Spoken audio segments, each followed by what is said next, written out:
Hey everybody, what's going on? We're back. We're back. Happy New Year. Happy 2026. Yeah.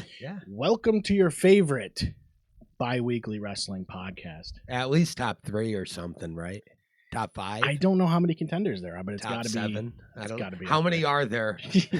In that Whatever the category. amount is, we're like, I don't know. Yeah, We're no, somewhere. We're definitely top 3. My name's Seth. This is my buddy Dave. Howdy. And if you would like to support the show, you can head over to w.gg. Use the promo code ClearShots. All one word, 10% off. That helps us. You can also, go over to the website and all that stuff. Buy merch, whatever you can do to support the show. It definitely helps, and we appreciate it. Yeah, new year. And I talked a little bit on the last episode about WWE in review in 2025, and it's like, okay, I didn't love a lot of it. I gotta admit. Yeah. There was a number of things that happened that were cool, but I felt like a lot of the year was dedicated to John Cena's I agree. retirement. I agree. If we're talking summary of the year stuff, yeah, I think that it was very centered on that. This year, I think for WWE specifically was tricky because there's a lot of interference from corporate stuff that people speculate's going on, and it's all speculation. Sure. But I think what you just said is the nail on the head. It's just Cena wanting to retire. It felt like, whether it was his intention or not, and we can get into that, but it definitely was the focus of the year. And they did their best, it seemed, to try to tell stories that would continue after Cena around it. But for the most part, he was the biggest deal of the whole year. Yeah, and like, if I was gonna play like WWE fan, sure, I would also argue that there were injuries that hurt some of their storylines. I mean, that's true. Yeah. That you got to consider that too. And on top of that, it's Cena, and he kind of does deserve to get to have a retirement right. when he's been the guy for so long. I just think there was a lot of things that they could have done that they just didn't. And I agree. Yeah, I mean, of course. I think I also talked about like Judgment Day and some of these storylines like that have just kind of felt like they're dragging for a very long time. Yep. Even with Bayley, it's like you had this thing where she decided to change characters kind of and kind of fork off into a different mode or whatever she's doing here. And then what is it? Like, yeah, she's still doing the character, but it's very subtle. What are we doing? Yeah. You know what I mean? Like, if you would have missed that whole her turn, you probably wouldn't even notice it. If you're just catching it now, you're going, yeah, like, what is going on? What is this? What am I even looking at? I think my big thing was it feels like Raw is very repetitive lately. Yeah, I agree. Which sucks. But also, like, I feel like I'm watching a lot of AEW. True. So there's like other things to watch. You don't have to just watch Raw. No. And that's like, I watch less AEW and more WWE. But not because I like one more than the other. I think it's easier for me to access WWE products right now. And that's the only reason I end up seeing more of it. Because I'm seeing, I try to, if I can't watch a full episode, at least catch a thorough recap of an episode, because I want to be in the know. Yeah. I have to be in the know. So I'll always do that for Raw, SmackDown, Dynamite, and then I try to do it for NXT. NXT. But the only real AEW show that I'm consistently following is Dynamite. Yeah. I don't really watch Collision very much. Yeah. But I have HBO and that's Max. not a knock on it. Yeah. That's not a knock on it. I just HBO haven't Max, figured though, that out yet. It makes it very easy to watch. Like last night I was watching it live, and it's because HBO Max has the broadcast. Yeah, same deal. I have access to it. It's figuring out the timing of everything. Yeah, And it's interesting because now I'm actually going like, oh, it's Wednesday night, like time to watch Dynamite, Yep. which is That's good. That's not something that I had done in the past. It was really Raw was the one I wanted to catch live most of the time. Same, yeah.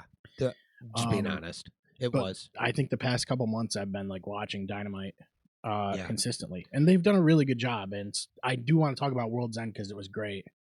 There was a number of things that happened at the pay-per-view, and the one thing I've noticed with AEW is they're switching hands. The title's changing hands like all the time. I'm interested in what they're doing, and that's this. great. Yep. Like I think it's just not the title doesn't feel like a title sometimes in WWE. It just feels like it feels like I don't even know how to describe it. It's basically just you're the face. It feels like that title stops being a workhorse title that's representing the wrestling in the company and becomes a badge you wear when you're the guy that is the publicity face of the company, right? Yeah.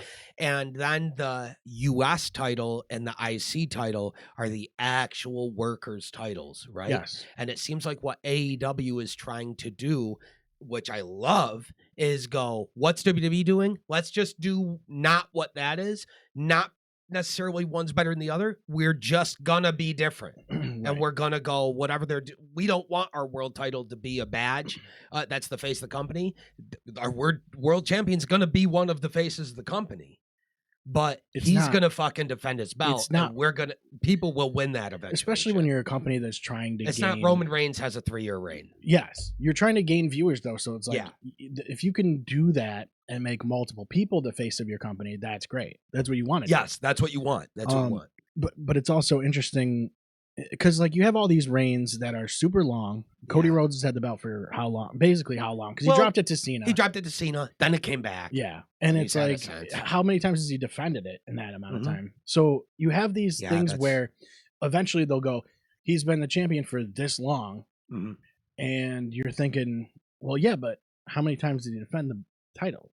Dude, it's like in MMA when you have guys that are champion and they're like, he's had the belt for this many. Like John Jones had the belt for fucking 2 years and he defended it a time while the interim champ defended it 3 times or whatever. Well, that's another thing we did talk about. What are we doing? We talked about it before, but interim titles would be kind of cool. It would be if you could do something like that. It would be, but then you can't all do it turns into is the interim guys actually defend and toss the belt around, and then the real champ just is never. But that's the problem is that the champ is actually active. He's not hurt. Yeah. So if you have like Rollins go out with an injury, instead of relinquishing the title, just have an interim. Make the interim title. I like that. You're right. Because it wouldn't be about so what you fix is 2 things. You go because he's inactive. If the guy's the champ, he's defending that championship belt, period. Whether he likes it or not, it's getting defended. And you can even have guys in the story who are like trying to skirt it and shit and are butting heads with Aldis or whoever going, no, you are defending. Don't want to defend? Get stripped then. Right. And we'll get someone else in there, But then in that way, if someone's out with an injury, you do an interim. Or if they have to be out for an extended Tiffany period Stratton, when she goes out, instead of giving up the belt, she can still be the champ. Don't relinquish. Tell the story that when you come back, you're going to unify the belts. And chances are she's going to have a match anyway when she comes back. Yeah. So, like, what's the difference? Exactly. What's the difference? Now you have the belt on TV. And now you can have her come back and do the belt versus belt stare downs and actually have a compelling promotional thing to do that airs on the side of realism, which is what you want. Yes. That's the big problem I was thinking is just realism, because you don't have, if you want to have a world champion, they're not just going to not defend the title and just keep holding it. They're going to have challengers. And it doesn't seem to be the case around there. With the AEW, that belt is always defended, and it's, it's a lot more interesting to me. And MJF just won it, which is great because MJF came back. He cashed in his whatever that thing was, the casino thing. And that was ballsy because he said, I'm going into a 4-way or I'm going into a triple threat. One of my favorite ways a guy has got his title back in ages is coming out and going, do you know me? Like, do you know you know how I usually operate? Instead of This is doing- me standing and looking you all in the face and telling you I'm using this to cash in to get in this match with all of you, and I'm gonna beat And every I'm single winning. one of you, and I'm winning. And he did it. Yeah. It's so nasty, bro. Yeah, it's so cool. So 'cause nasty. Instead of doing the scum like Rollins cash in Yep. or whatever, you know. Which is cool. I love that he went, no, everybody always does that. Fuck this. I'm going to tell them right to their face. I'm cashing in on you in advance. I'm in the match. I'll see you there. You better be ready for me. Yeah, and it's You're not not just like gonna a be. singles match. It's already a triple threat. And Yep. he's like, I'm just Yep. going to be part of it now. Yep. Love it. So good, dude. Oh, man, he's been great so far coming back. MJF, I'm Mhm. shocked. He's phenomenal, dude. He's always been one of the most valuable guys, a company carrier in AEW. Oh, yeah. And they have a maxed out roster I right love now. that he's got like the slicked back hair now, dude. He looks so much Incredible. less- He looks giga It's greasy, so dude. good. Oh, my So God. greasy. But World's End was a lot of fun. Hell The Continental Classic like kind of culminates here. The semifinal is the first match, one of the semifinals. Mhm. It was Takeshita and Okada, Yes. and this was really cool. The way that they set these next two matches up, I think it was the next two. Yeah, next two matches. Yes. All from the Continental Classic, right? Yes. So You're saying the matches in succession in the tournament. yeah, so the first two matches are the Continental Classic Yep. semifinal, and then the co-main is the final of the Continental Classic. So you have two matches in that night if you Mhm. win. Yeah. Um, So whoever won the Takeshita and Okada match he's had going to to go face- into a new match. It was Mox and Kyle Fletcher. Yep. So the first match is Okada and Takeshita, and it's a great match. There's a spot where Okada goes to the corner, to the turnbuckle, pulls out a screwdriver and hits Takeshita. The ref doesn't see it, gets the win. Okay, that's interesting. The next match, Kyle Fletcher and Jon Moxley. Fletcher's also part of that stable, Yes, he is. the Don Wait, Callis family. The Callis family. Yep. So Fletcher has a spot in the match where he also goes to the turnbuckle and he's looking for the screwdriver, Amazing. and it's not there. So you're thinking, okay, whoa, they must have set this up for Fletch, but Okada knew about it and screwed him, hmm which is awesome. And it was- storytelling in a match, bro. and it was even In a more interesting series, because that's amazing. usually Don Callis comes out and goes on commentary, but he wasn't there for Fletcher's match. Yep. So you're like, did they like set this up to like screw Kyle Fletcher and get him out of there? Because I would be think they're genius. gonna do that. Yeah. Because now if I'm Kyle Fletcher, I'm going, you guys screwed me. And just how funny it is that it's a screwdriver too. Yeah. That's not lost on Yeah. me either. Yeah. They metaphorically screw him over with a literal screwdriver. Yes. Yeah. I hope that is the Or way they move with literally that. screw him over. They have to move with that storyline because if they don't, that's a huge ball dropped. Because if you don't continue and say Kyle Fletcher's pissed about this, Yes. what are you doing? Because you Yeah. set this up perfect. It's and it seems deliberate to me. Yeah, it does. The fact that Fletcher reacted to it. Yeah, and Fletcher's big enough to break off now, and you could have an Very Okada much so. feud or whatever now. He still has a knack apparently after that fucked up suplex he Mhm. took off the top. Yeah, Good yeah. God, And then that William was Regal bad, started- Bro, hey, I don't blame him, man. Yeah. I don't blame him. They're all right. Everybody's involved is right. Like Yes. Regal's right for being upset and going, guys. You think everyone's invincible, and you're not. And every single guy ever in the industry's thought that he was, and then every single one I of them think it found was- out the hard way they weren't. It was weird. He was like, "Well, half the Yeah. viewers don't know the difference between a vertical suplex and a brainbuster," and I was like, Yeah. "I don't know about that. Like, you can tell the difference." Like, Yeah, we can. yeah, We can, but we're not the average viewer either. It depends what program, I guess, but I think There's a probably casual, so many kids that watch that have no idea. well, yeah, And that's kids. what he means. I think like a casual viewer would be like, "Oh, that was way more impact than a typical." Yeah. Suplex I mean, or to whatever, me, a but- suplex will have a guy landing flat back, ideally, at the other end of it. Right. You both take bumps. now here's Whereas the a thing. brain buster is a guy landing on his fucking head. Yeah. Now here's the Not thing really, but that they it doesn't seem like they teach this anymore, but there's a way to land on the back of your shoulders. Sure. And it doesn't feel like that's taught. And they never do it. They never do it. Because WWE doesn't now they do just take neck bumps, and it's the number one way to end your career, and you could end your life. Exactly. And you could change your life. That, I think, is the problem. At the minimum, you know? If you can teach them to land that way, you can do a lot more moves. Your moves are much more vast. It's less safe for sure, but you can teach that technique to be able to land that way. And then here's the very quick flip side to that. If they want to do it, tell them don't do it. If you don't want them to do it, then oh, you're not gonna tell them to not do it, or you tell them to not do it, and then they go do it anyways. Punish them then, or don't. Well, and then bitch about it. You know. Also, it's like talent's gonna do what they do. How long did wrestlers do those kind of moves though? It's they've done it for a look long at time. how it's don't like. That's why I say everyone's right. The old timers are right for caring about the making the business better than it was when they were there and trying to make it safer and make it so guys can come out of the business without being addicted to pills or dying or having life-changing injuries. Yeah. Cool. I appreciate them wanting that. And I also understand younger talent going, they don't know. They don't have a clue what they're talking about. And it's a different place now, different times. We know stuff they don't know. We're working. They're not working. And trust us, you know. And it's like, maybe they're right. Maybe they're wrong.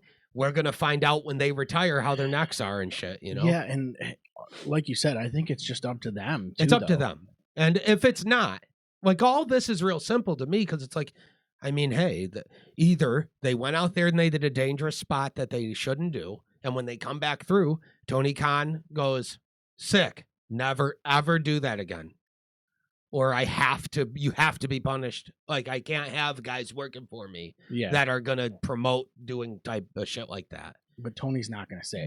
Or he's going to be in tears and go, that was the greatest shit I've ever seen. Yeah. And then these guys go, sick. Next week, I have to go even harder. Right. And if that's the case, have fun with all of that and get what you get from it. Go do it. Who cares? It's not up to me. It's if up they to them. Want to be there, be there. Yeah, and I don't think they have to do any of it. That's the thing is Nobody they don't has have to do it. But if they want to do a spot like that, you're telling me Kyle Fletcher's not going. You know, it'd be insane. Dump me on my neck, from the top rope, and Mox is going. You're shot. So am I. Let's dump you on your neck. Yeah. You know what I mean? I think. Well, I don't think that's the thing. Is the intention is never to dump them on their neck. That's the thing. But I wouldn't even be surprised if he said, "Just fucking dump me on my neck." Maybe Fuck it was. Yeah. I'll live. Look at what we're gonna do, like money wise or business wise or whatever. I don't know. Fletch, you know? I don't think would do that. He's too. He's got too much of a career trajectory right now. Oh, Moxley, on the other hand, probably would do something. He's a shot psycho. Yeah. He's like, fuck it. Mm-hmm.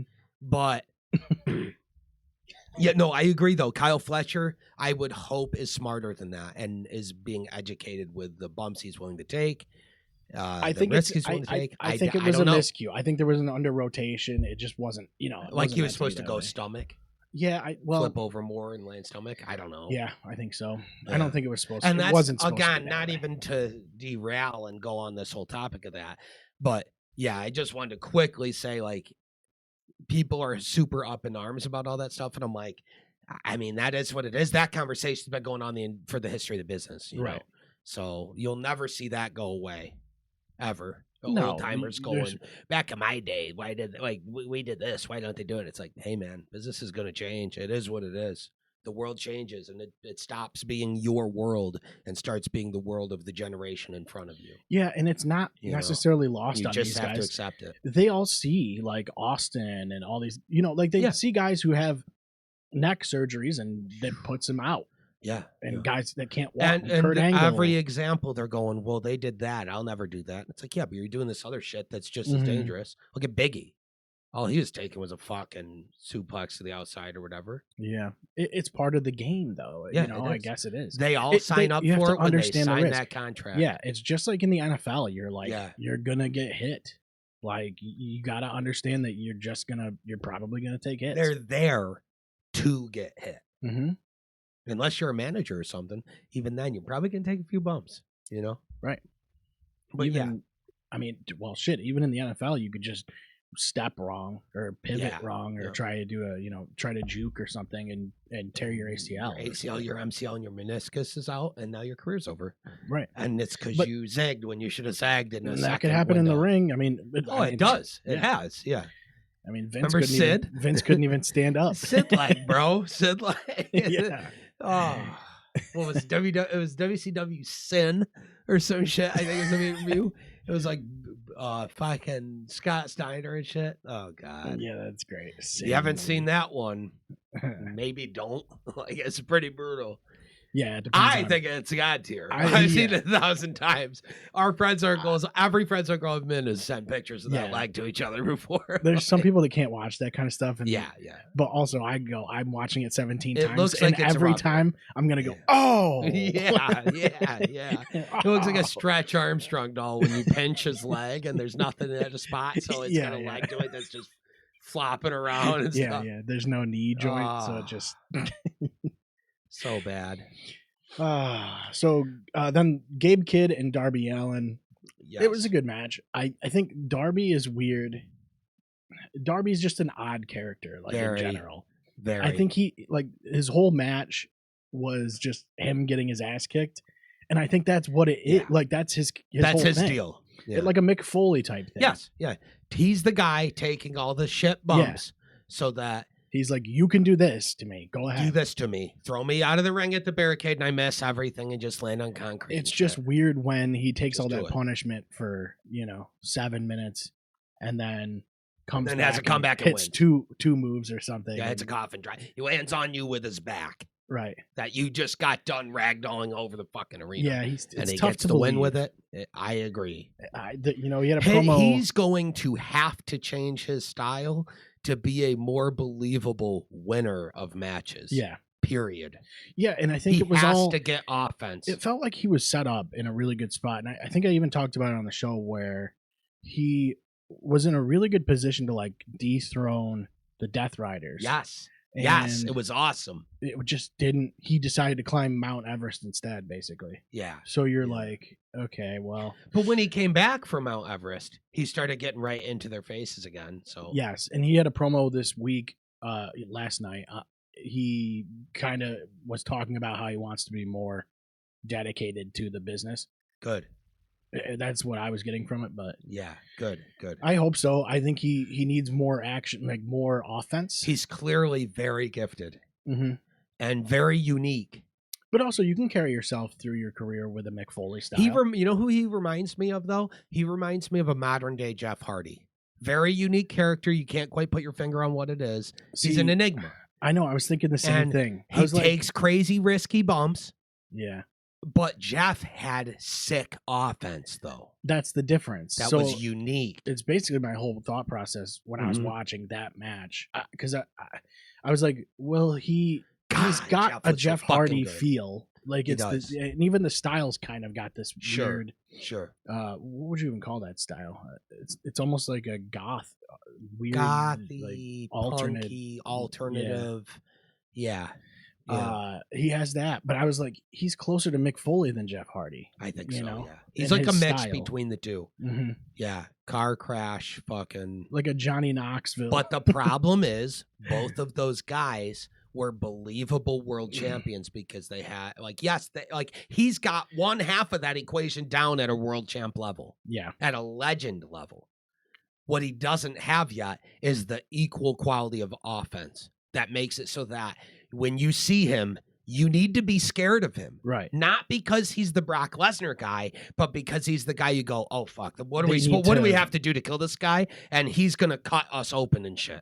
Yeah. You know what I mean? They need to build him as a threat. Right now, Moxley is the guy who takes a beating and still keeps coming. Like, here's the ironic thing, right? Here's the ironic thing.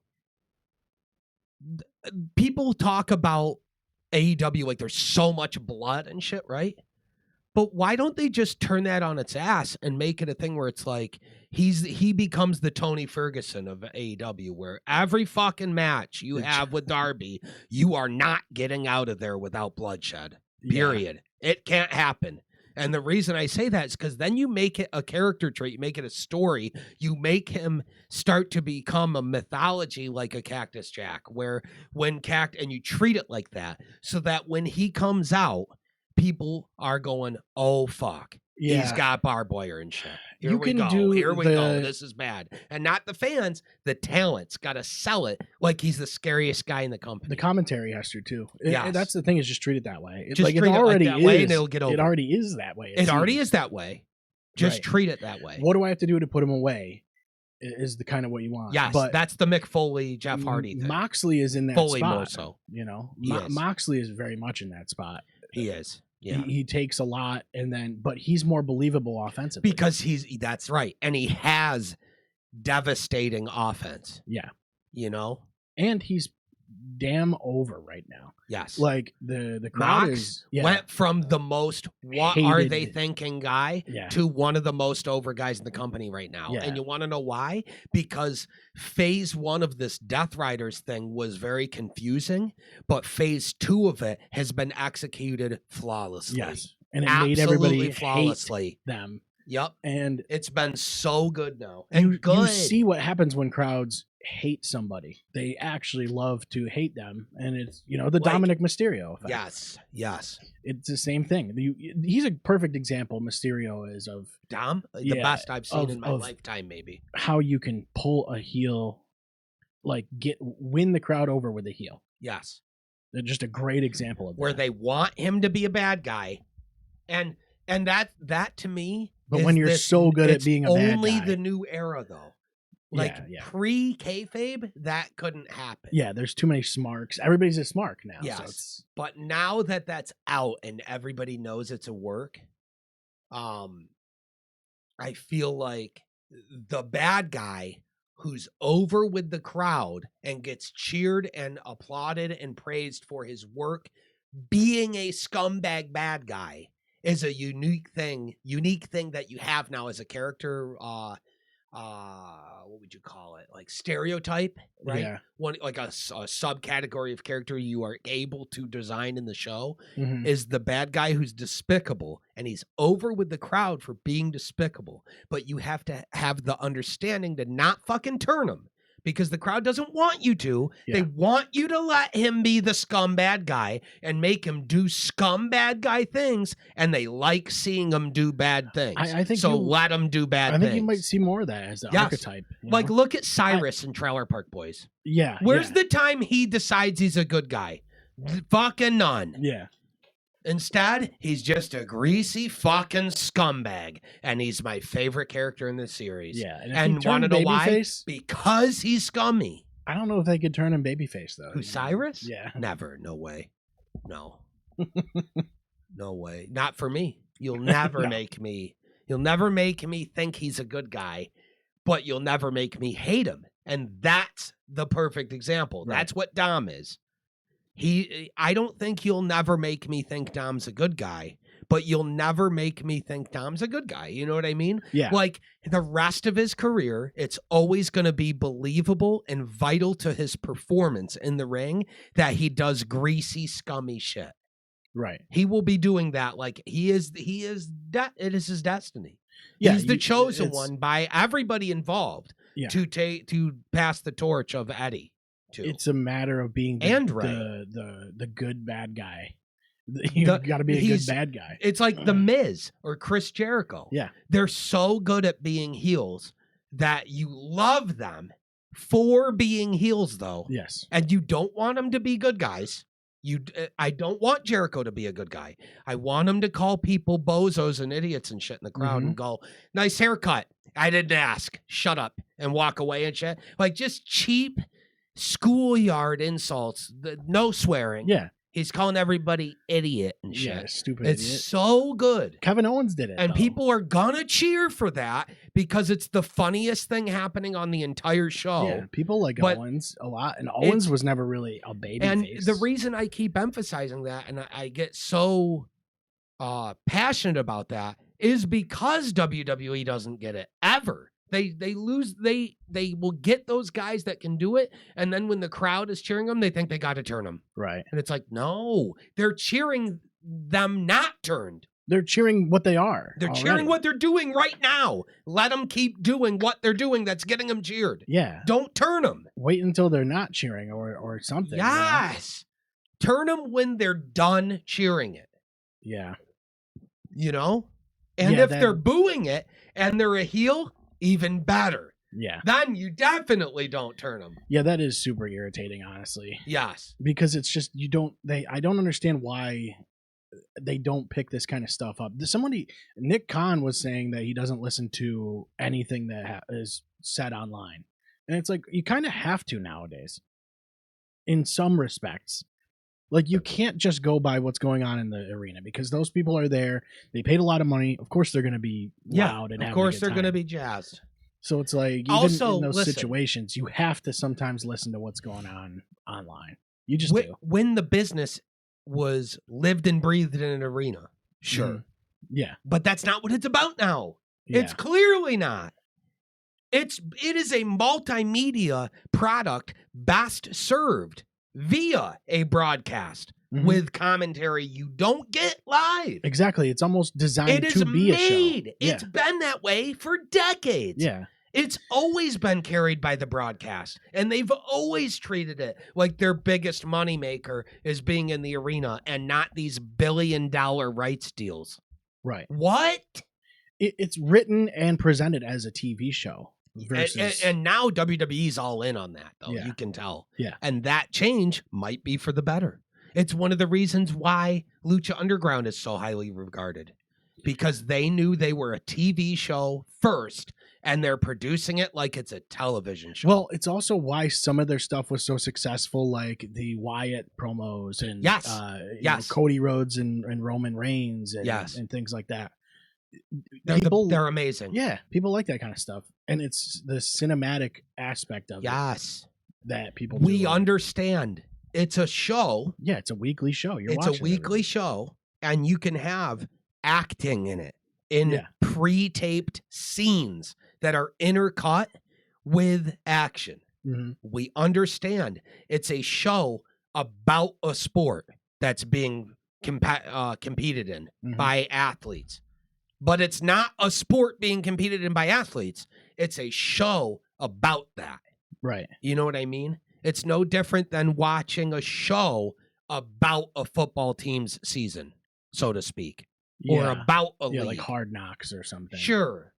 Except for, in this case, when the matches are happening, it's all happening live. And that is ultra unique. And that's why people have such a hard time grasping the real true image of what the business is, you know? Yeah. To me, I've always felt like what it really is a television show about a sport being competed in by athletes, and then the competition aspect of it is being presented to you live. Yeah, effectively it is. Yep. I just think if I was a booker, I would sure as hell be looking at YouTube comments. To see what people think about things. Yeah. Because if they're saying trash shit, you're going to eat right. You're going to go, when they're like, why isn't Tajiri back? You're going to see it and get a chuckle and go, yeah, okay. Yeah. But when it's like you have 15,000 comments of people going, why is LA Knight not in the world title picture? We want truth. We want truth, you know? Maybe you should fucking listen. Yeah. Especially when they scream, we only do this for the fans and we try to listen to the fans. Do you? Because if you only listen to the guys in the arena that don't get all the cinematic stuff you're doing shown to them, they're not hearing the commentary. At best, some arena shows, they have a screen up top that people can see backstage promos and stuff. But you're getting at best 60, maybe 70% of the total image of the story being given to you. And the only way you get 100 is by watching it on TV, and they need to focus on that. They need to listen to those viewers. It's hugely presented that way, at least WWE's product is, because the commentary presents things as a story. And there's a lot of things I don't like about that, but Sure. And that's fair. Yeah, and it just I think sometimes they lean too much into it. Yep. And they're it's like explain like I'm 5 sometimes. Yeah. And that, like, I mean, dude, now they're on Netflix and that seems to be a trend on Netflix, unfortunately. Yeah, you know, they treat it like it's the first time you've ever watched it, and it's they like most treat of your it people, like you're not watching it while you're watching it. Yeah, and most of the And people that's that are the watching number one are market watching I it. will never want anything I'm digesting to be intentionally catered to. Is, hey, you know what the best thing you could do for your product is? Target the people who don't watch it. Why? It's almost like, hey, if you're just joining us, and they fill everybody in. It's like it feels like every episode is that. Be watching already, or wait and watch it all from the beginning. It's on Netflix. Just watch it all. Like you can just go back and just watch start it. from the fucking beginning. You know, yeah, I don't get it. Understand I don't get it. Back to World's End real quick. Sure. Jamie Hayter, Chris Statlander. Yes. That was great. That was actually one of the best matches of the night, I thought. It was a really good display from both of them. And Statlander's like become more believable. She's amazing as a talent. So is Hayter. She's having an amazing year too. Yeah. I'm so glad with everything they're both doing right now. With Statlander, it's hard because you have to. Her character is not. There's not much to the character, but you have to just build her in the ring, and I think that's what they're doing. Yeah, they're making her character be. I compete in this sport. Right. That is the sport. That's you know the difference. And I'm the champ. Yeah. And I'm gonna fucking defend it. Mm-hmm. And that's perfect. There's nothing wrong with that. It doesn't mean every single character, every single story has to be about that, but you can do that. Mm-hmm. And I think it's about feel, and with her it feels right, and I think they're doing it correctly. Yeah. They're riding the right wave with that situation around that title, I think. It feels great. I'm split on the women's division in a way because last night they took the TBS title off of Mercedes Moné and gave it to Willow, who already is holding a tag team title. Yeah. And I'm like, well, you have plenty of talent. Is there anybody else more deserving? There's a lot of other talent that can be built by. Maybe not more deserving. That's not the right word. You have somebody who's deserving of recognition, but is getting recognition already. Exactly. She just won the tag title a couple weeks ago. Why would you not just give a different women's wrestler the opportunity and let to her knock focus Mercedes on off tag team? Right.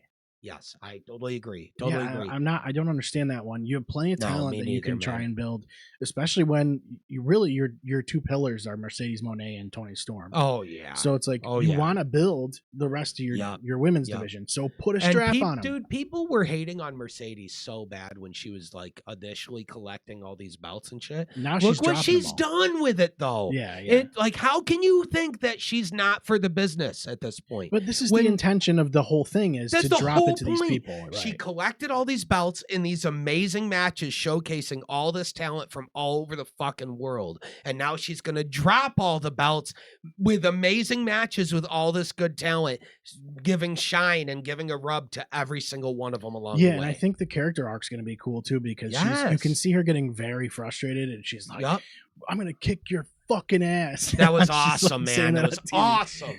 And now I love that. There's going to be some redemption arc in some way, and now you have a redemption arc on this like another layer of that, which is really cool. I think she's done a great job with it. Honestly. Yes. I don't really get the hate on that thing.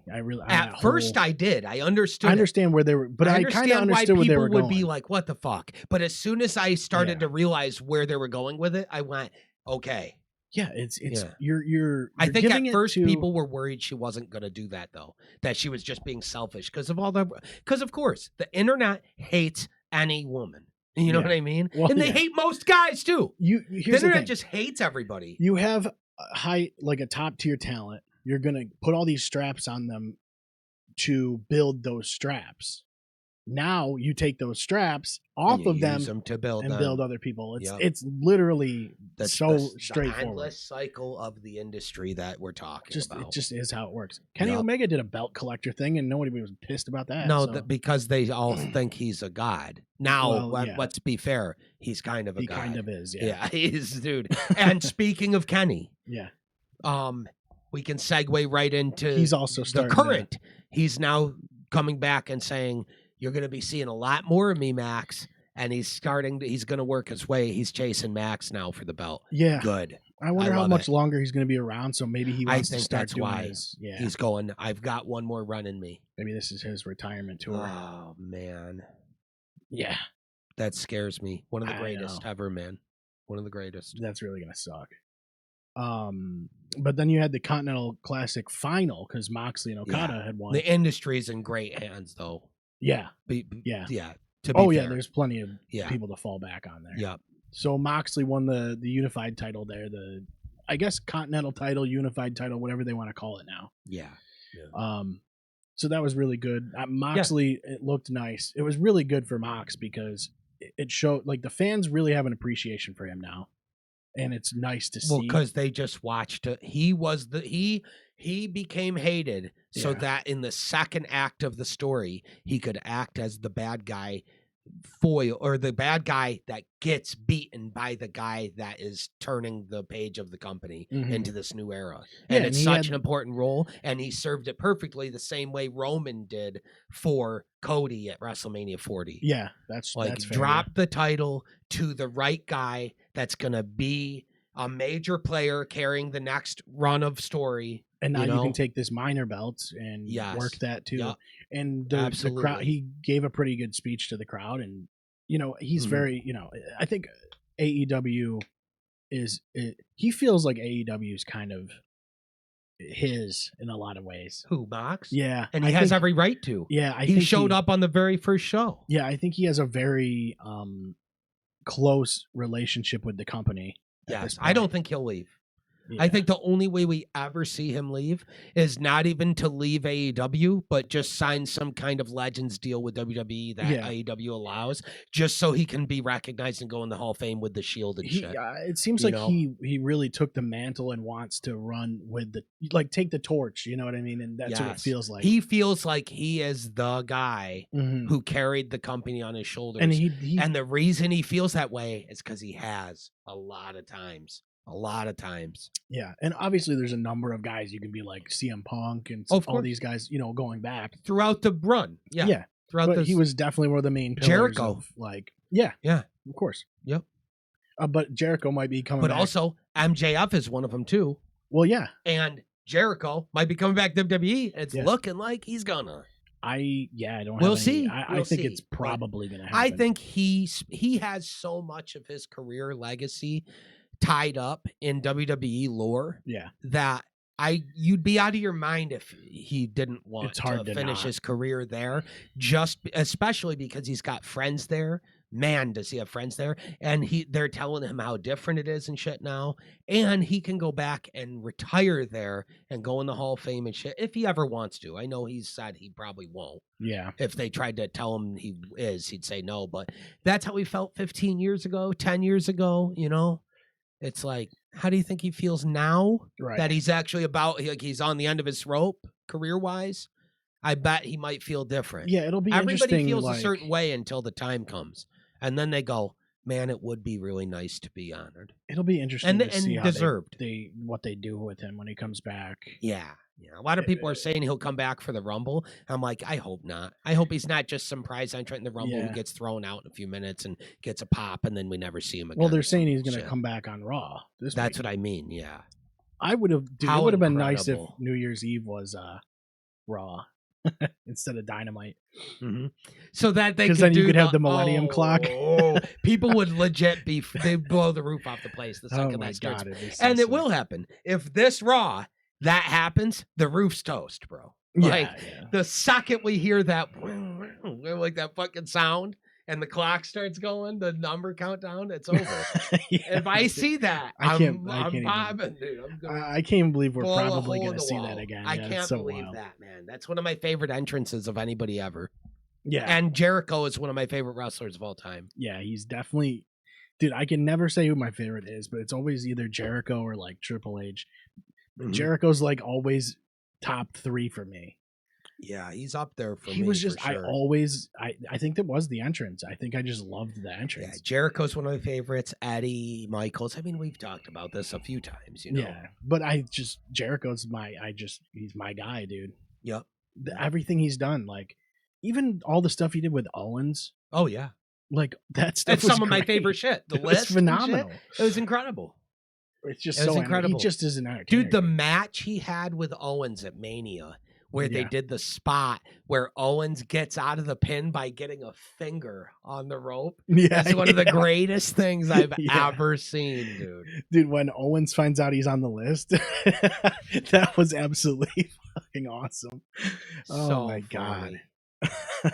And then the way they broke up was one of the best breakups ever in wrestling, dude. With him gifting him a list, and it was Owens' list, and it had Jericho's name on it, and you see on the camera it says the list of Owens, and he goes, "Why's my name on it?" Yeah, The crowd was like in So good. tears, bro. That was godly. Yeah, so good, Man. so good. Well, he's an entertainer.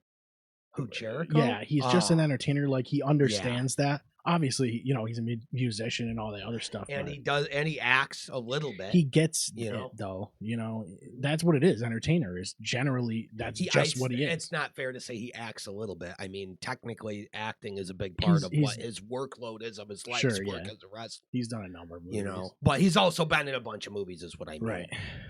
Yeah, dude, I'm excited for that. I hope that does happen. Me too, man. That's the biggest thing for me. That's my most hopeful thing. Then, obviously, the main event over there for World's End was the Fatal 4-Way. Yep. And yeah, that was really cool. I really we already talked about it a little bit, but yeah, it was really sweet having MJF win. Say, I'm doing this. It was awesome, man. I'm so glad that happened. Yeah. I thought it was good. And again, I love that they're moving the belt around. It was like Hangman takes it off of Mox, and then Samoa Joe takes it, and now it's MJF. So you have you've had how long ago was Moxley's reign? Not that long ago. No. So you already have 4 champs since then, basically. And they've all been believable champs. I mean, that's cool. That have defended their belts. Yep. Yeah, on weekly shows. And now MJF is going, nah. Triple B's back and it's locked down. Go ahead and come try to take it. Yeah, I don't see him losing the title off the chain, off the whip. He's gonna have the belt for a while, Yeah, I agree. I hope so, for sure. I love him, dude. He's great. He's too good. Too good. He's probably my favorite dude in the whole company. I love what they're doing over there. Yeah. I just do. Dude, feels great. Feels great to be able to say that. It's really cool. They are crushing right now. It seems like they don't swing and miss on their pay-per-views either. So that I don't know. I can't remember the last time they ever did. Yeah. In their worst of their down period. Yeah. The pay-per-views would be unreal stacked and have incredible moments and matches. Yeah, it's really impressive that they're able to keep doing that. And it's like they did Wembley and shit. And then Texas ended up being amazing. Mm-hmm. That was the turning point for me when they fully came out, like Hangman beating Mox and opening the briefcase and crying over the belt and shit. Yeah, dude, when you look at it now, it's like the symbolism of the briefcase is crazy. It ended up so good. Yeah, because the briefcase almost opened up what they're trying to do. The new era now. Yeah. It was really wild the way, because if you look back at the symbolism of it ended up having a lot of meaning. Yes, the implication of it was. And it makes me hope that all the times I sat here going, what the fuck is, you gotta Death Riders, that name has to change. 2, what the fuck is Mox saying? You gotta have anybody else talk if he's gonna do that. All that stuff was to get you to hate his guts. Yeah. And get the belt not being visible and buy time and build tension so that eventually when they do get to the part where Hangman beats him and opens the briefcase and has the belt just sits there and cries over it, that it has so much weight released off of your shoulders as a viewer, just like, oh my God. That moment, you don't get the weight of that moment without the run of the frustration with Moxley. Exactly. You're like, oh, it's finally over. Yeah. And whether it was intentional or not, I hope it was intentional. And I think it served the purpose anyway. I think it became intentional. But that's no different than like The Rock getting involved in WrestleMania 40. I don't think it was. I think he just wanted to be involved and shoved himself in it. Yeah. And then they made it into this ultra memorable, all-time great Mania, Yeah. It became intentional. Like we had episodes where we sat here and we're like, what the fuck is AEW doing? Like, what is going on? Why does he have this belt? And it's not like we were losing our minds. Right. We were just watching what they were doing. We're going, what the fuck is this? And then to see what it's turned into now makes me so happy to have been wrong. Yeah, I definitely agree with that. So yeah, again, I've like been watching that a lot more. Hell yeah. I can't recommend it enough, dude. Just give it a try. Some people won't even try to watch it. I don't get that. I'll never understand it. It's like, oh my God. Oh, I couldn't get into it. It's like, yeah, but you're not watching it now. Like, it's a different product. If you tried to get into WWE... I tried to watch it 2.5 years ago. I didn't like it. One episode I watched 1 week 2.5 years ago. Right. That's not how you get into wrestling, unfortunately. And if that doesn't work for some people, that's okay. But wrestling is the kind of thing that doesn't click until you've tuned in. You have to and had it going on for a while. Yeah. You have to start and watch it. And that's why I say the best way to get into it is to start having a routine of hanging out with friends that all watch it. Right. Because if you don't know what's going on, but you're watching it with somebody who does, they can help you learn what's going on. Yeah. And on top of that, it'll get you watching it in an environment that is fun. And gets you're talking to people and stuff. You're associating it with that time period, hanging with your friends. And all that's doing is just easing you into what's going on and understanding what you're seeing. And then once that clicks, you're a fan. Now you're in. You're in forever. And yeah, because I had actually stopped watching wrestling from like 2017 a little bit onward until we started this, really. Mm-hmm. And probably just before we started this, that was when I started getting back on the track. And I hadn't heard a lot of these people. Damian Priest, like some of the newer... There had only been a few year period in my entire life where I wasn't regularly watching. Jeez, easy for me to fucking say. Holy shit! I was like, I know that word. You gotta get it. Yeah. I love it. But yeah, there's only been a few year window in my lifetime where I wasn't. Like, I watched it every single fucking week religiously my entire childhood. My family, my mom even fucking watched it with us and shit. And that was all through the 90s with Stone Cold and all that stuff, And then I watched it all through the 2000s, which was like my middle school and high school years. But then it was like late 2000s when I started Burn and was like doing the music thing. Yeah. That was when that first few years of that happening, I just was never even around a television to watch it. Yeah. But by once I was like an adult with with like a job full time and like my own place and shit, which was like, I mean, I'm 37, but that would have been like my early 20s or whatever. Like 2021 or whatever. That's when I started watching it again full time. Yeah. And I haven't I stopped probably since. also stopped in the early 2000s. And then I came back when it was like 15 or 16 maybe. Sure. Like NXT was starting and shit. And that was a great era. It was around like WrestleMania 30 or whatever, I guess. And that's true too though. To be fair, even when I wasn't watching it for a few years, I was never missed WrestleMania or Royal Rumble. Yeah. Always would watch those just because they're big spectacles and it was like a thing we did, Yeah, because I remember almost like how people get together and watch the Super Bowl. We would just always still get a bunch of friends together and watch those every single year. Yeah. Yeah, it's interesting though. Like, you kind of do have to have this period of acclimation. There's a grace period when you get into it. Yeah. And I think one of the best things you could do to solve that, just start following WWE and AEW shit on social media. And even just watching the clips, you'll start to understand. You'll start to get a feel for it. Yeah.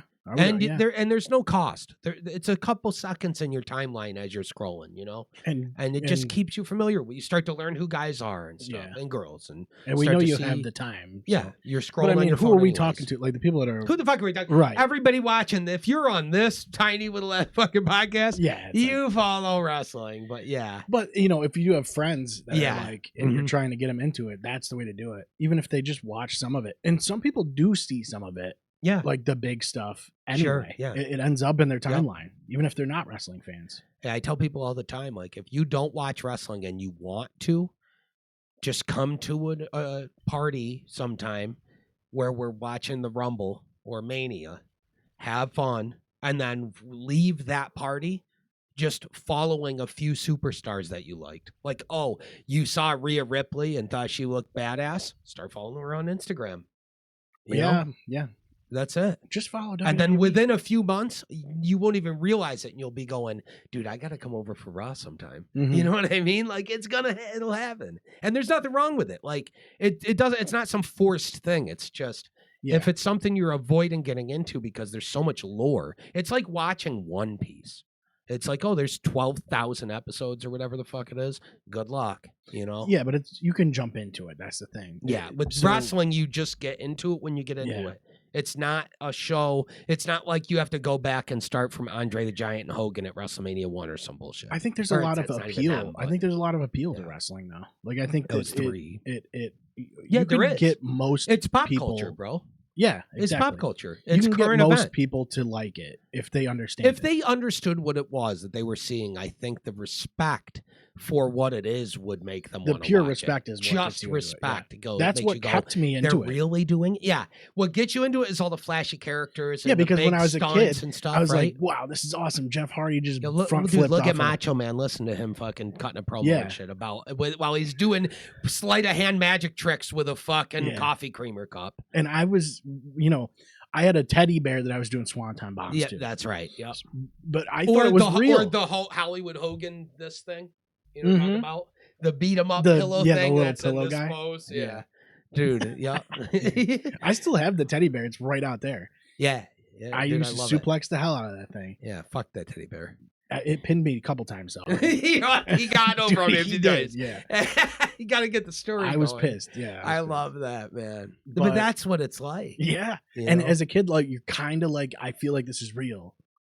Because you just don't know. Really. Even if you have a semblance of feeling like it's not, it's easier to suspend disbelief. Yeah. And at a certain point, I got to where I was like, "Oh, these guys are just crazy athletes." Yes, and they're putting doing their bodies the at risk. riskiest shit, and they're doing it all the time. And then you start to also get an appreciation for being able to talk on the mic and improvise and do things like that. You start to learn how challenging it is to do all the different aspects of the business well, and that makes you a fan for life. Yeah. Makes you a fan of what they do, like not necessarily always the story they're telling you. Right. So seeing the Braun Punk promo this week. Yeah.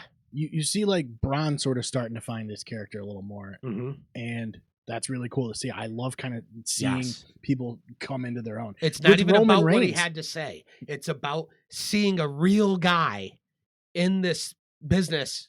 Yes. You're watching him genuinely stamp a new path in front of him and figuring it out. He's figuring out a character. Yeah. Yep. It was really cool. Like when you go back and look at Roman Reigns, you can see that whole transformation too. He's because he was on the biggest spotlight for his whole fucking career, pretty much. Mm-hmm. He debuted as the Shield, and they were just right off the bat, dude. Yeah. Because if you go back and look at Cena when he lights him up that one promo, yeah, and it's called a promo kid. You know what I mean? If you want to be the big dog, you got to learn how to do it. And it was all real. You see that, and yeah, that's the thing about Cena. Is he will light you up. He says all the time, "Oh, you're going to take my spot? Okay, take it. I right want here. you to take it. Yeah, show me you can. Mm-hmm. Good luck." So you see that whole transformation of Roman, and it's like nowadays you look at him, and the guy's so comfortable on screen. Dude, he's it's great. It's really cool. That's one of the big aspects I like is watching guys transform. Yeah, I agree. And again, if I'm going to bring him up again, there's Dominic Mysterio. Who's had a more transformative on screen? His whole life's been on screen. Oh my God! Since he was a little kid. Yeah, they fought for his custody. Yeah. God, I love it. That's one of the funniest things of my lifetime. Seeing Dominic Mysterio's custody fought for, and Eddie Guerrero be like, "I'm your puppy, Dom." Yeah, I love that it's still like a running joke too. It's so good. So there was a triple threat on Raw, and I didn't understand this one honestly. It was Vikur, Bella, and Raquel Rodriguez. Yeah. And I was like, okay, well, cool. They're gonna hype this up for a little bit. Maybe there's gonna be a title change. Nah, no, she just beats him. I think that you're like, what is? Why is there a triple threat? That was a. I almost feel like it was just them going have matches with these guys in the mix because we're telling the audience that this is the current people chasing the belt. But it's like, I don't know. That was a miss for me. Not that the match was necessarily terrible. No, I just think it's like aim of it didn't get anywhere. Right. It didn't do anything. All we really want to see, or at least me personally, is Nikki Bella's now. She had her little run with Stephanie and lost. Fuck off. Go feud with somebody else or get in line. Fight your way back to it. Raquel's now in the mix. Now just have Stephanie and Raquel have a story just one-on-one over the belt for a few months. Yes, I'm just wondering. I'm having a hard time figuring out what the intention was. What was the point of the triple threat? Yeah. You know? I don't know. Who was it meant to serve? Who was supposed to get it? Who was supposed to get a boost? Any kind of boost? Who came out of it better? We're not sure. I guess Stephanie, because she gets a big title defense. Not really. But it didn't benefit. It was at the expense of the story being able to continue well. And I think because Stephanie's now already she goes, there. I beat both of you guys. What? Right. So you're going to challenge me again? I beat you when I had someone else trying to beat me. You think I'm not going to beat you again? Yeah, and does she need the boost? I don't think so. No. So I was really confused with that one. Of all three of those people, who needs the boost the most is Raquel. Yeah. She deserves, especially if they're going to move. She deserves to, especially if they're going to move on breaking up Judgment Day at any time. Yeah, soon. and she had to step up and be like the woman aspect of carrying the Judgment Day while Liv was out. Yeah, and did it amazingly. Yeah, I think you can. She's been great. Yeah, I think you could definitely convince me of Raquel Rodriguez being a force. She's female Diesel. Sure, she works the same big style, which I love that she leans into it, and she's big mommy cool. Yeah, she's basically female Diesel. No, yeah, she does a great job. She's amazing. But without just feeling like a cheap ripoff. But if she won the world title, it's so believable. Yeah, she's very confident. Yeah. She also has this like nonchalant feel to her. That's what makes me think she's big mommy. Even with Stephanie coming in with the big entrance and everything, she's leaning on the turnbuckle. She's not going to be intimidated. Right. She's already had feuds with Rhea Ripley and shit. Like she's going. Yeah, I've seen it all. The match was just a miss for me, I thought. It was. I think so too. I was just confused about the target. R-Truth and Gunther. That was interesting as hell. I didn't see that coming at all. You're just like, so you have this whole thing. We want truth. R-Truth comes back, has a little thing. He's like, I'm Ron Killings now. Yeah. And then it's just gone for a while. Yeah. And then they decide to, on Raw, throw him into a match. A match with Gunther, yeah. After Gunther retires John Cena like a couple weeks ago. You're like, what is... They could have built something out of it instead. Like, why just feed him Ron? Why not let him have a story with him? Yeah, I don't know. They could have built that all the way to the Rumble and had them both have a match at Rumble instead, or a pay-per-view after Rumble or something. Look, like maybe there's something that we're missing. Have Gunther throw him out in the Rumble or some shit as step 2 out of 7 in a feud they're building. Yeah, maybe there's something that I'm missing. It's gotta instantly be a match. They're gonna do something here maybe there's a master plan. But it also kind of feels weirdly, and it's weird to say this, maybe I'm not paying attention enough or something, but it kind of feels like they're starting to ramp up the pace of stories in a way that's not benefiting stories. It's not all of them, but some of this stuff is happening too fast. And they need to slow it down a bit. And it's like people go, well, we don't want a 2-year build to a thing again. You don't have to have that. You have to have more than 2 weeks. Yeah. You know what I mean? Yeah. I get the Austin Theory thing, like how they're pushing him quick. Sort of. I don't. But I kind of get it. I don't mind him coming in. Yeah. That doesn't bother me. I think I talked about it on the episode last week. Yeah. I don't know if that should have just been Austin Theory. They had like 3 different instances where there was a guy. Could have been more than one. It could have been 3 guys. And if they're going to do this vision thing and this is going to be the future of the company, push a bunch of guys. The Don Callis family does it. They have a bunch of people. It all works. Yeah. And all those guys are a big deal over there. Well, most of them, I guess.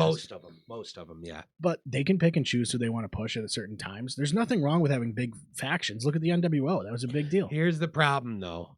the NWO is a bad example because at its peak there was like 5 guys. Yeah. But past that, yeah, that's the thing. It got to where you have to. Is Virgil in the ring? Virgil's in the ring. Yeah, you went too far. You have to went wrangle too far. it in. Bring it back. Yeah, but like 5, point. 6 guys, including a manager, as like the 6th guy, I think works perfect. You've got a tag team that can go after the tag belts. You got a world champ guy, and you got a middle title guy. Yes, that's the move.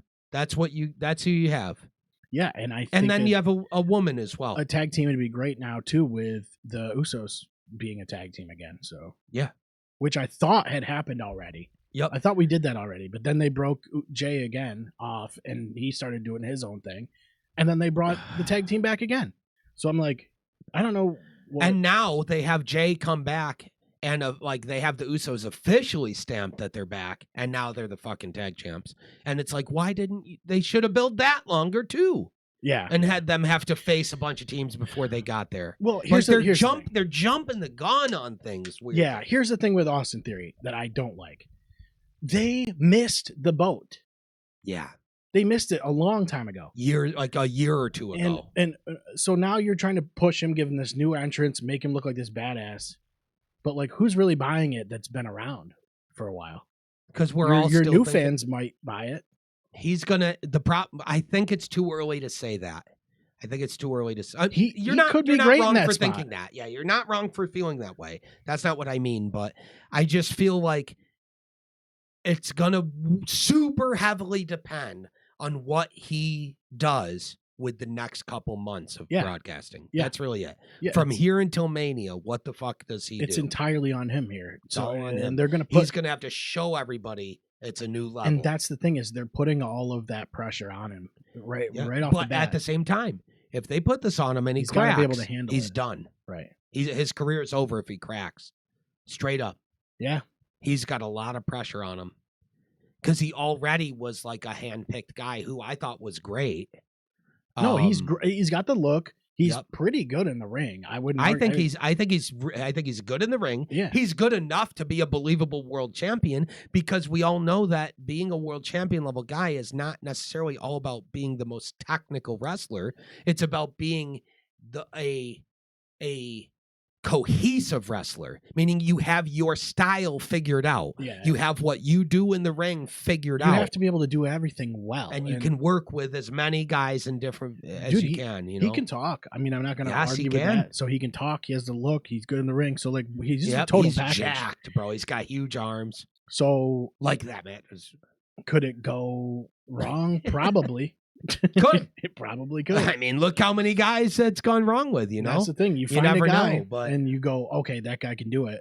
But to me, all I'm going to do with that is just sit back and go, I don't have the energy to even put thought into like, well, where's the spot for him and all this shit? Like, you know, all the details. They'll just have to I don't care. Right. That's up to them. Figure it out.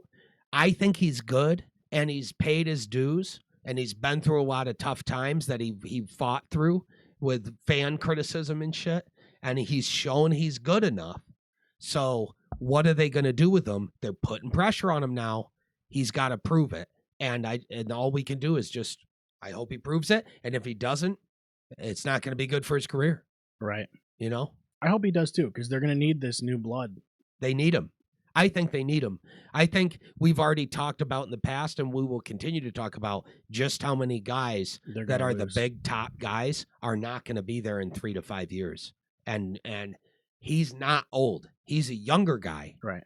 So he's a guy that's creep up on us. He's one of the guys. It's like Braun Breaker, Dom, him, you know, Austin Theory, a lot of them. He's only 28. These are the guys that are going to be your main event guys in 5 to 10 years. Yeah. You know, when they're in their 30s. Look at the NXT picture here. Oh my God. Look at this grin. Dude. He looks like fucking Jess's husband, Tom, if he was on roids.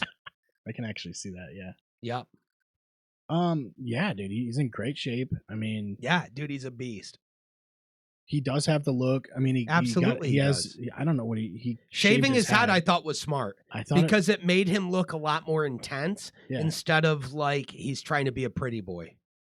He yeah, had and like a pretty boy haircut at first. I thought his entrance was pretty cool too. The new one? Yeah, Yeah, me too. I thought the Yeah. way they shot it. I think his gear I didn't like at first.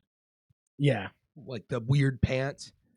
but I don't I'm give not a gonna. fuck I'm about not gonna that, argue. but- I think the guy looks good with Yeah. with gold around his shoulders. I so. think he is a believable. He's a guy I genuinely think is wicked committed and puts the work in, and that's why he's not gonna fail. He's Yeah. not gonna fail. Yeah, it just doesn't seem like he is. I just hope they give him the right material. Me too. It's that's what I mean is it's just gonna come down to what they do with him. Yeah. That's it. Maxxine. Dude, her feud with Becky. I mean, what do you even And say about her anymore? What do you say about Maxxine? She's quickly becoming one of the best in the insane. world in the women's division. She got on the mic and it looked like she's done it a million times. Yeah. Dude, when you look at her right now, she is now a champion. She went from I'm a manager who's never been in the ring one time. Yeah. And in a couple years, she is now a believable champion, having technical, creative wrestling matches and cutting some of the best promos in the women's That's division. what I was. Yeah, I was going She to say is that. unfucking believable. If you would have bro. asked me like 6 months ago, Yeah, no. if you would have said Maxine's going to be champ and she's going to be comfortable on the mic, she's going to be like an actual intimidating How quickly factor. she went from winning matches and people and telling the story in the ring of the barely wrestles girl just trying to skirt by to with Otis, a submission wrestler who's finding creative ways to go after submissions the whole match and shit, dude. Yeah. She is the person over Chad Gable who's stepping out and learning to perform like Angle. Yeah. It's ridiculous. And she's done a great job. I say that only because Gable hasn't really been around. She like just got married too. Her look on Raw was awesome. She had like a very it was unique. Yeah. And that's what they look for from these people. They want unique. They want someone to look unique. She stands out. She's amazing on the mic. She's getting amazing in the ring. Yeah, and sometimes you just have to have. She just feels like a total package. But it's because she just works 24/7. Yeah, and she's training with Natty in the dungeon.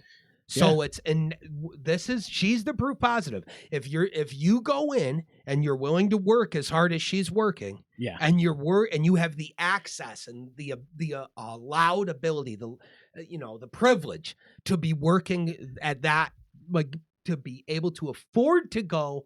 My job is to go all in on this, and I'm making great money, so I can afford to go all in on this, and I'm getting to go all in on this with Natty Neidhart and Tyson Kidd. What? Yeah, and it's so of believable. Course she's gonna be that. When she had Becky out there, and she's there's a promo. It was believable. Yeah, like Becky was like shaken up and playing her part, but it felt believable. She has done career-defining work in the elevation of Maxxine. Yeah, Becky. Has done career-defining. Can never be thanked enough. Giving back to the business in the way she has elevated Maxxine. Yeah. Are you kidding me? She's making Maxxine right now look like a believable world champion, and I believe that she will be a world champion. Yeah, that's serious. That's why Sports Illustrated called her the greatest female wrestler of all time. Becky? Yeah, yeah. It's not just her saying it, bro. Sports Illustrated. That. So good, dude. Yeah. Speaking of Sports Illustrated, they gave AEW a bunch of awards this year. Yeah. Yeah. Promotion of the year and deserved. A bunch of guys got. Yep. Yeah. I'm glad they were able to acknowledge. And you know what I love too? Ariel Helwani. He's been having a lot of WWE guys on, right? And he just had Tony Khan on, for WWE, and he's had a bunch of AEW guys on now too. And I love that he's giving like CVV's the man. He's the master of the domain, Yeah. He's the best in my opinion. But isn't he a WWE contract or something now? Nope. Or no. Nope. Still okay. He's had everybody on from all over the place. Because I know he just WWE, had Shayna Baszler on. WWE has like a number of like. They like him though. Well, and they have work like with him. They help basically him. have their own podcast network now, though. They do, yeah, but he's not on their network. Yeah. Though. But he just has good access to wrestlers. There's a lot of things we could go in on that too, because talking about Undertaker's show and it all ain't this even shit, worth like, our time. It really isn't. Yeah. Yeah, dude, I'm just excited with that whole Maxxine thing. That's great. Yeah. That is definitely one of the highlights of what they're doing for sure. For WWE, it's one of my favorite things going on. Yeah. Yep. And then we glazed over it a little bit, but the Usos winning the title, that's great too for them. It is. That's great for them. That match, it's the match they had for the titles, with AJ and Dragon Lee was incredible. It was a great match. Yeah. Yeah, great match. And it's one of the best matches on Raw all year, dude. With Jimmy Uso, you had him in the background a lot. Yeah, but he so deserves it. You can just work him into the whole thing. Just have them be the guys that run the tag division and let them build the tag division. Yes, that's the biggest thing. Build the division. Yes, because AJ and Dragon Lee were a sick tag team. Right, they just need to use them for sure. Yep. I'm just glad they're a team again because it was so badly needed. I thought that they were going to do. Who's a more believable tag team ever? Oh, you know what I mean? Look at them. People know they're one of the best tag teams ever. Even people that never saw them wrestle tag one time because they're little kids. And the twin thing works, with the Bellas. Yeah, the twin thing works. But the Bellas never were really a tag team ever. Because what fucking tag division was there when they were doing bra and panties shit? That's true. Yeah, there's no women's tag team bra. They're like, we're the Bellas. They're like, good luck having a tag match ever. Did they have tag bra? You have matches? 1 minute. Go, you know what I mean? It's like I think they. What the fuck? I think Braun Pennies was only singles matches. Yeah, maybe you could do it in SmackDown. No, dude. Here comes the pain. I disagree. Remember all the bathing suit reveal competitions and shit, where those matches, the winner is the person more willing to be naked. I guess. Oh yeah, true. Mud wrestling in front of the king, who's being like puppies or whatever. Oh man, there's a lot of great shit about the Attitude Era, but some of it's kind of weird. Yeah, but I mean, look at where it is now. It's so good. Yeah, I still love watching all that Attitude Era shit. Me too, dude. Yeah, I'll watch Deborah and Jeff Jarrett or some shit. I'll watch No Mercy matches, like the game. Like I'll watch CPU versus CPU, and it'll be like the Ho versus Earl Hebner for no reason in a TLC match, and I'll just put it on and have it on a screen, and then I'll be later. Who wins between the Ho and Earl Hebner, and Jim Ross or something? Dude, I love it. Yeah, I put that on my Steam Deck. Been playing it. I didn't realize that there's not really like tournament modes, but there's not really like a career or anything. In No Mercy, there is. There's a career mode. Yeah, and it's wicked scummy. When you do the world title one, there's so many matches that are like, win this handicap match for the world title. If you lose, it's game over. Is it like a ladder or something you have to go up or it's something? Just 2v1, you versus two guys, and if you lose, you can't progress and you get game over. It's like, what a scam. Oh, yeah. And it's on expert. You put it on beginner, they play like it's expert, though. So everything you do, they reverse. Is that it's so cheap. Or what really happens is every single world title match, an interferer runs in, and then you get 2v1, and there's nothing you can do about it. And then the guy gets out, no consequences, and you have to beat up the interfering guy enough to get him to leave the ring. That actually happened. And instead, you just get 2v1 until you lose. Yeah, I was playing, and that happened to me. It's such a scam. Someone ran in, and then I was like, "Well, is he gonna have to get out of the ring at some point? Because I'm just you have to fight him, and he'll just destroy you." Yeah, because I don't think you can counter really in that game. No, what you do? You just spam. Here's what you do. When those guys interfere, how you beat it every time? You instantly run and get out of the ring and just run circles around the ring from everybody. Oh, just wait until it's done. Yep, and just run away from him for a while. It's funny. Yeah, so stupid you have to do it. And then every once in a while you have to get in the ring to like avoid a counter or some bullshit. Yeah, I don't know if I was supposed to lose. I was like, I guess I'm just supposed to lose. I don't know. No, and then you game over. I was like, it's just hard lock. Yeah. Having said that, it's still like the best wrestling game ever made. Yeah. All right. So hell yeah, that's it. I went through all that shit. Feels good to be back. I tried not to miss episodes. Had no choice with the last one. Yeah. Still dealing with something, but who cares? We're here. Yeah, it's going around. It's New Year's. The weather's all over the place. We're in upstate New York, so the weather's been wicked fucked up. Not good, yeah. But yeah, good thing we live close, though. You know. Yeah. Like I had to drive in a whiteout to get here, but it's not like it was dangerous. But it's only a couple like blocks, right down yeah. Bridge Street or whatever. Yeah.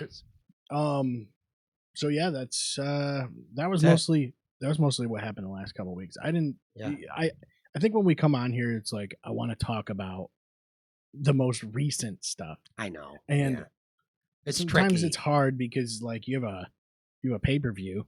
Yep. Which like World's End was a couple weekends ago, right? Yeah. It was last weekend. Dude, now the Rumble's coming up. We're gonna have like one more episode before the Rumble, I think, right? Yeah, I think so. When's the Rumble? Like our next episode's in 2 weeks, and then I think a week after that's Rumble. 26 it would be. January 31st. So okay.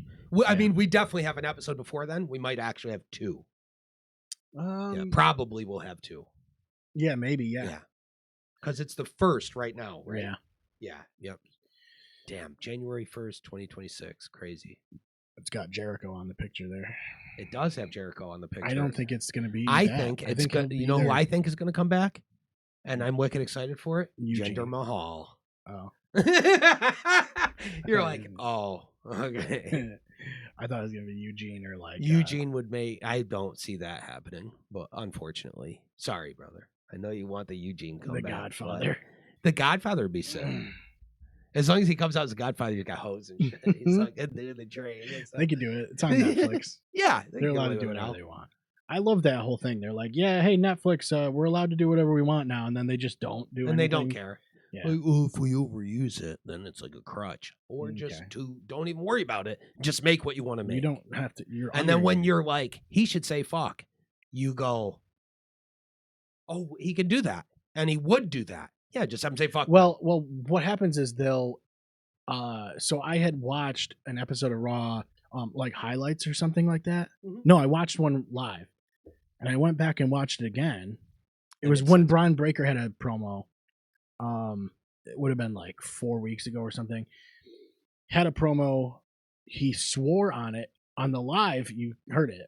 Yeah. But on the replay on Netflix, they cut it. Like completely hard cut it. I don't like that. I was like, what? So now it's almost like you have to watch it live. You can't even watch the replays because you might miss something. They showed cuts of Cody saying, go fuck yourself, though. So. Oh, yeah, that's true. Yeah. They did bring that back. Yeah, it's so weird what they pick and choose to. Weird. All right. So that's it. Again, if you want to support the show, please you can head over to the burninghammerwrestling.com. There's an online store and all that stuff. You can get this old school shirt. God, I love that shirt. I have one as well. Didn't wear it. It is what it is. You can get this thing. You can also head over to w.gg. Get some of this stuff here. Please do that as well. It's wicked good. It's a great drink. Yep. Absolutely. I enjoy it. I drink it every day. It's an energy drink. Gives you your nootropics, caffeine, all that stuff. You know what I mean? You got to have your nootropics. You got to have your brain. It's all about the nootropics, bro. Yeah, that's the thing nowadays. That's so funny. What else has it got? Caffeine. You want to know what matters that it has? Caffeine. It's got, so you can drink it instead of coffee. It's got, and it's not as bad for you. B and C vitamins. I mean, and coffee's like not that bad for you, but most people drink coffee. I drink coffee too. I love coffee, and I love coffee, right? Yeah. But most people say I love coffee, and what they mean by that is Starbucks with a pink coffee that has 100 grams of high fructose corn syrup. There's nothing that makes me whipped mad. Cream. There's nothing that makes me more. I want coffee. I'll put a little bit of like almond milk or something in my coffee. But I'm like, you don't like coffee. You actually just like cream and sugar. Yeah. Yep. And with a little bit of coffee. And if that's the case, you want a sweeter drink with energy. Yeah. Get Dubby instead. Because it'll be way better for you than the cream and sugared mess. And a tub of that is like 30 drinks or something like that. And it's not that much money. It'll save you money. It's like $1 a serving. It's also, like totally worth it. They're not a sponsor, so fuck Dunkin' Donuts. Yeah, you know what I mean? Fuck all of them. Yeah, that's fair. McDonald's has pretty good coffee actually, but yeah, it's not bad. But get that anyway, and that helps us. Yeah, get Dubby and use our code. Yeah. All right, guys, if you're watching live, you're awesome. We're every 2 weeks we're live on YouTube and Twitch, so check in. We have a schedule on the website too if you We want to do. go on there. Yep. So Yep. you won't miss a show. Thank you for watching. We appreciate it. Thank you. We'll see you in 2 weeks.